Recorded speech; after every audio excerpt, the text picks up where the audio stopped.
নমস্কাৰ ফিয়াফুল্ল সেৱাৰো জজলপা শব্দবোৰ শুনি আচৰিত পাইছে নিশ্চয়।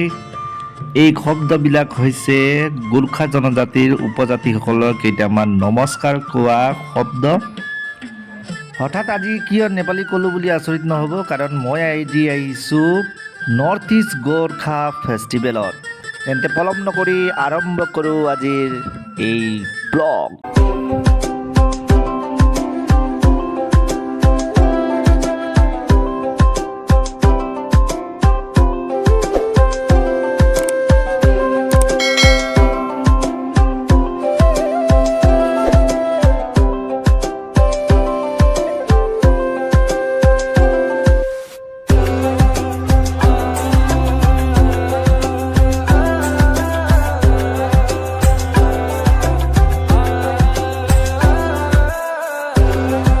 ব্লগলৈ স্বাগতম জনাইছো আৰু এতিয়া মই আহিছো নৰ্থ ইষ্ট গোৰ্খা ফেষ্টিভেল খানাপাৰাত আয়োজিত হৈ আছে আৰু ইয়াতে ভাৰতৰ বিভিন্ন প্ৰান্তৰ গোৰ্খা লোকসকল আহিছে আৰু আপোনালোকক দেখুৱাম আচলতে এই খানাপাৰাত কিহৰ কাৰণে মানুহৰ সমাগম হৈছে আৰু ক'ৰ পৰা আহিছে আৰু কি প্ৰদৰ্শনী আচলতে ইয়াতে প্ৰদৰ্শিত কৰা হ'ব আপোনালোকক দেখুৱাম। কষ্ট লাগক। মূল গেটৰ পিছত এনেদৰে সজাই পৰাই তোলা হৈছে, বিভিন্ন প্ৰদৰ্শনী দেখুৱাবলৈ যত্ন কৰা হৈছে। এইটো হয় খাচ জনজাতি। শুনা মতে খাচ জনজাতি হৈছে শৰ্মা, চেত্ৰী আৰু প্ৰায় ব্ৰাহ্মণ লোকসকল। আৰু ব্ৰাহ্মণ লোকসকলে কেনেদৰে তেওঁলোকৰ জীৱিকা, তেওঁলোকৰ পৌৰাণিক পদ্ধতি দেখুৱাবলৈ যত্ন কৰিছে। আৰু এয়া হৈছে লিম্বু মহাসভা অসমৰ উদ্যোগত স্থাপন কৰা প্ৰদৰ্শনীস্থলী, য'ত সাংস্কৃতিকৰ পৰা ধৰি আধুনিক পৌৰাণিক প্ৰকৃতিক তেওঁলোকে দৰ্শাবলৈ চেষ্টা কৰিছে।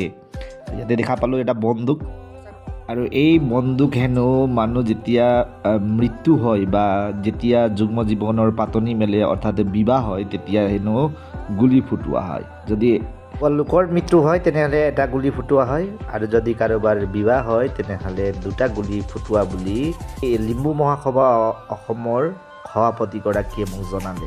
এয়া পৌৰাণিক ৰীতি নীতি আছিল, কিন্তু বৰ্তমান ইয়াৰ প্ৰচলন নঘটে।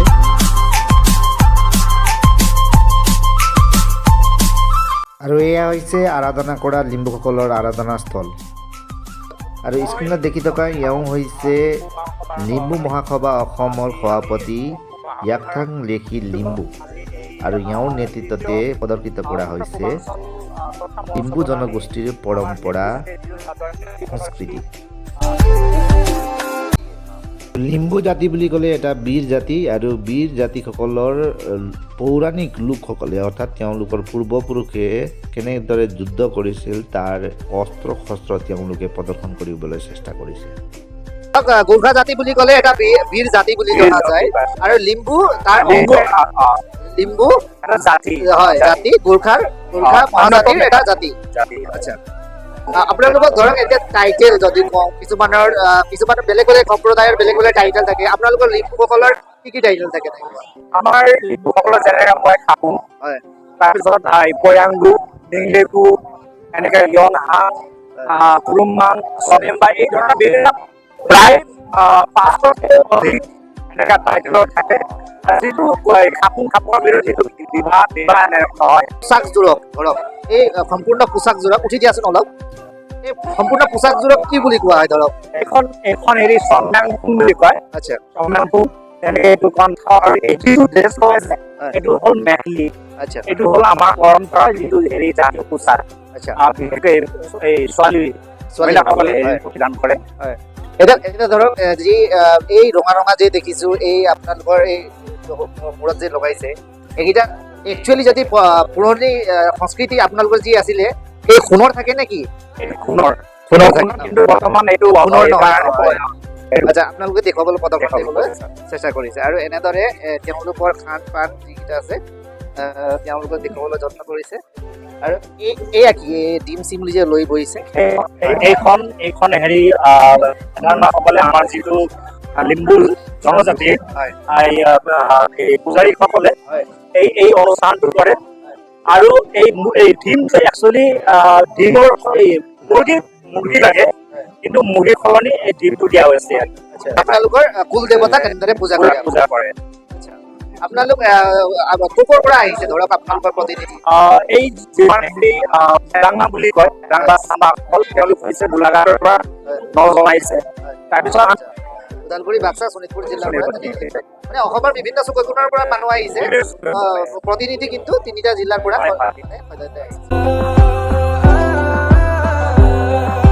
লিপি কিন্তু অলপ বেলেগ যেন পাইছো শ্ৰীজংঘা লিপি শ্ৰীজংঘা লিপি আচ্ছা এই লিপিটো কোনে তেওঁ লিখিছিলে ন শ্ৰীজংঘা আচ্ছা তাৰ কাৰণে এইটো লিপিটো শ্ৰীজংঘা লিপি বুলি কয়। আচ্ছা এওঁলোকৰ হেনো ভাষা বেলেগ আৰু এওঁলোকৰ লিপিও বেলেগ।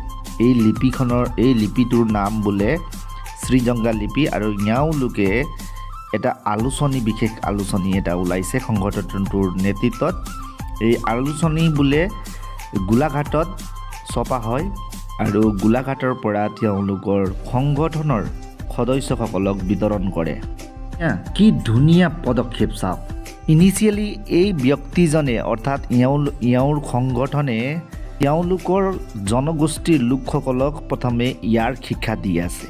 পৰৱৰ্তী সময়ত হেনো তেওঁলোকে এই লিপি অৰ্থাৎ এই তেওঁলোকৰ ভাষাৰ অসমৰ চুকে কোণে হেনো প্ৰচাৰ কৰিব।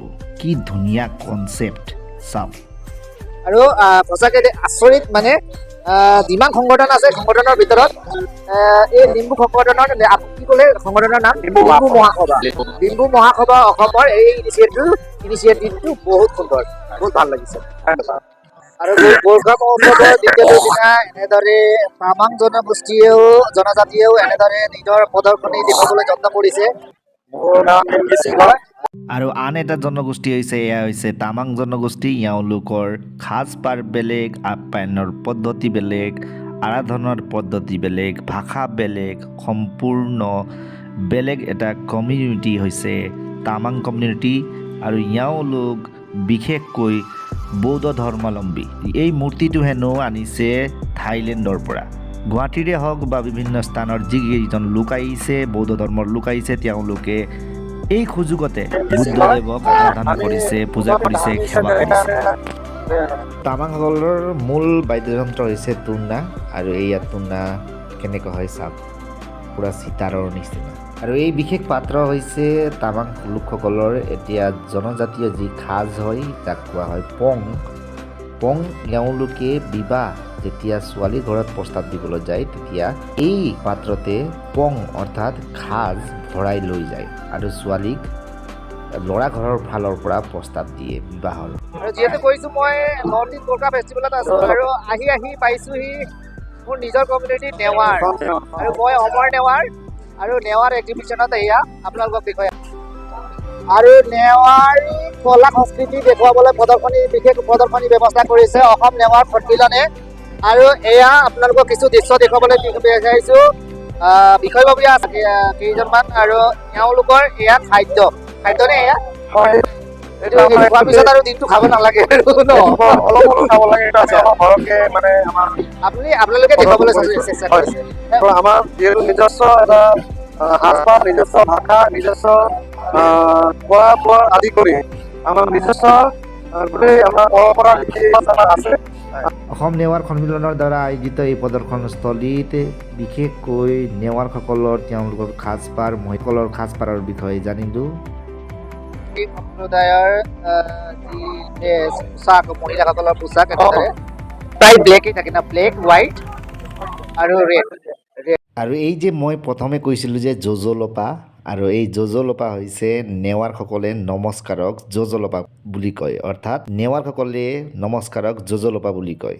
অৰ্থাৎ নেৱাৰসকলৰ ভাষা বেলেগ, সংস্কৃতি বেলেগ আৰু এই সংস্কৃতি ভাষা তেওঁলোকৰ প্ৰিজাৰ্ভ কৰিবলৈ এই সংগঠনটোৱে কাম কৰি আছে। জনগোষ্ঠী বিভিন্ন তামাং, ডিম্বু, মগল সকলোৱে নিজৰ নিজৰ পৰম্পৰা ইয়াত প্ৰদৰ্শন কৰি আছে। আৰু তাৰ মাজতে আমাৰ অসমত বসবাস কৰা আমাৰ বিভিন্ন জনগোষ্ঠীয় লোকসকলে আহি আমাক ইয়াত প্ৰদৰ্শন কৰিছে। আৰু তেখেতসকলে আমাৰ যি নেৱাৰৰ এটা বিভিন্ন যিটো আমাৰ সাজপাৰ তথা আমাৰ খাদ্যভেদ যিটো সম্বাদ দেখিব পাই তেখেতসকলে নিশ্চয় আপ্লুত হৈছে। আমি আমি গম পাইছো আৰু আমাৰ যিবিলাক ড্ৰেছ ইয়াত পৰিধান আমি কৰি আছো আৰু ইয়াত প্ৰদৰ্শন কৰি আছো তেখেতসকলে খুব আপ্লুত হৈছে আৰু আমি আশা কৰো আমাৰ নেৱাৰসকল যিহেতু আমাৰ গোৰ্খা মহাজাতিৰ এটা অবিচ্ছেদ্য অংগ আমি অনাগত দিনত আমাৰ গোৰ্খা সম্প্ৰদায় এই অবিচ্ছেদ্য অংগ আমি অব্যাহত ৰাখিবলৈ আমি কিমান ধৰণৰ যত্ন কৰি আহিছো।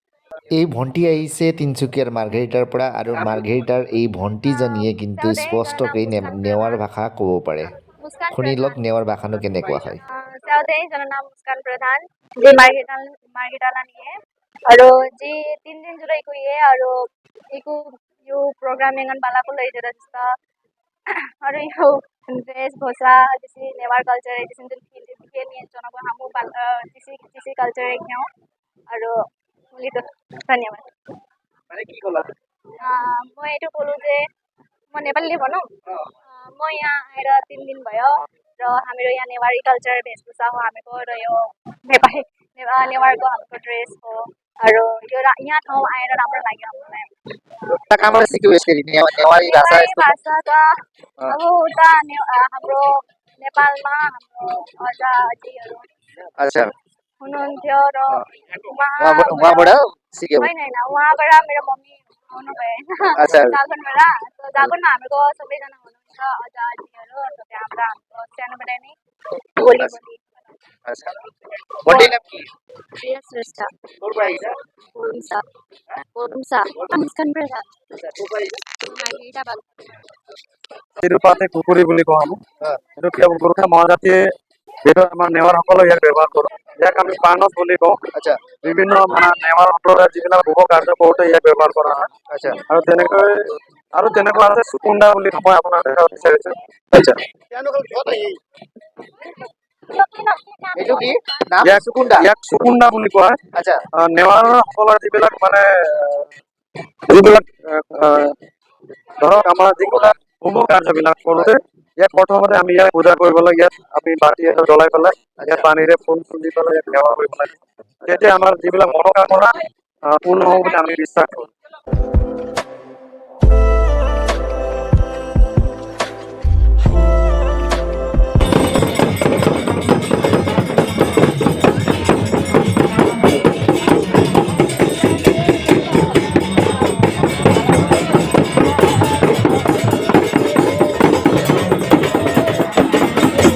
পুৰণি পদ্ধতি কেনেদৰে যেতিয়া ডক্তৰ নাছিল বেজালি কৰিছিল এই বেজালি দেখুৱাবলৈ যত্ন কৰিছে এই তামাং লোকসকলে এনেদৰে তেওঁলোকে বেজালি কৰিছিল আৰু ৰোগ নিৰাময় হৈছিল বুলি তেওঁলোকে বিশ্বাস কৰিছিল আৰু আবেলি হোৱাৰ লগে লগে প্ৰদৰ্শনথলী এৰি লোকসকল ঢাপলি মেলিলে মঞ্চত কাৰণ আজি আহি আছিল অপূৰ্ব তামাং नमस्ते सबै माइता इठोले तिमी तिमी भरका हिरेको नसलो खोजिको दे देरेको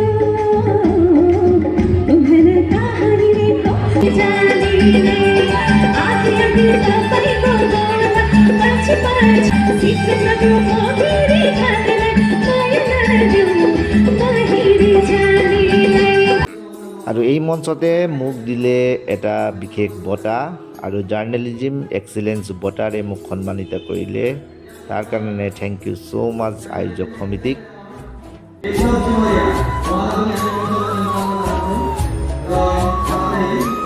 विप्लव चिमारिया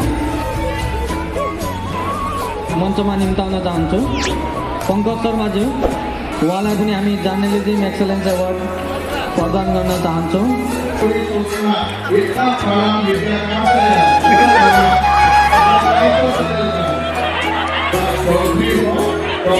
एक तो जरूरी सूचना है तो इधर से एंट्री करना है उधर से एग्जिट करना है ठीक है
অপূৰ্ব তামাঙৰ ফেন্স আচলতে যুৱক যুৱতীহে বুলি ভাবিছিলোঁ, কিন্তু মোৰ এই ধাৰণা ভুল আছিল। এজন বৃদ্ধই কেনেকৈ নাছিলে চাওক। আৰু এই ভিডিঅ'টো আগবঢ়াই মই বিদায় লৈছোঁ। যদিহে আপুনি এই ভিডিঅ'টো যদি ভাল পাইছে তেনেহ'লে লাইক, শ্বেয়াৰ আৰু ছাবস্ক্ৰাইব কৰিবলৈ নাপাহৰিব, লগতে বেল আইকন ক্লিক কৰিবলৈ নাপাহৰিব।